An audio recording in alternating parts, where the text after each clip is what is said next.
abam.info presents Murder by Natural Causes by J Isserow. Read by the author. Prologue. George Walther Stott was about to take his final breath, and he knew he was not much longer for this world.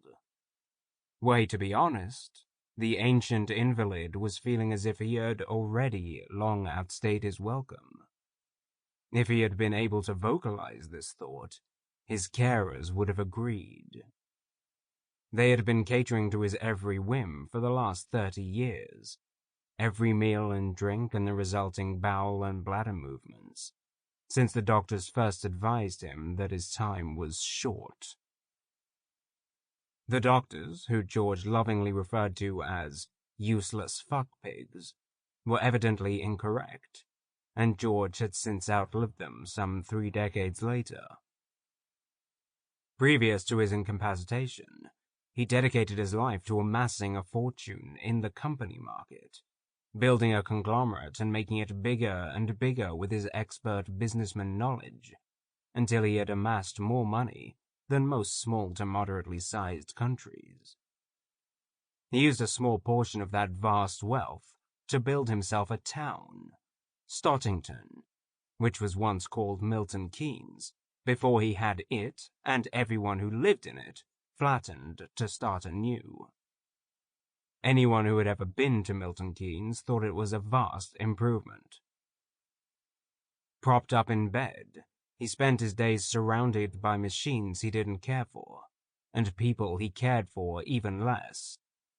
His body had long since given up its primary functions. The robots did most of the work now, took his blood out and filtered it before returning it to his veins, removed his urine and were kind enough not to return it, digested his food and siphoned out his excretions, kept his heart pumping and lungs inflating, and electrodes on his muscles kept them from atrophying. Not that his range of movement was worth it, but money being no object, his physicians, the useless fuckpigs, insisted upon it. There he lay, still in his bed, with machine impulses twitching his sagging, translucent gray skin, beneath which a network of robotically pumped veins hung impotently atop frail, brittle bones. From somewhere deep in a haze of barely firing neurons, a thought rose to the surface. God, I wish I could be at my funeral. George Walther Stott took his final breath, holding onto it for as long as he could, savored it, and with a wry smile released his bowels one last time. Going to make those spunk-troplating fop-doodles work for their fucking inheritance, he thought. As his final breath left his body, and the machines droned inharmoniously, lethargic, reluctant resuscitation routines were carried out for the final time on his lifeless body. He lay as still as he had for the last 30 years, but with a knowing grin engraved on his otherwise vacant face. 1. Winslow Stott was having a shitty day. He awoke to shitty weather, made himself a shitty breakfast, had a shitty shit, a shitty shower, and now his gorgeous wife Madeline was being shitty to him. I don't understand why I can't have it, decried the striking Amazonian blonde.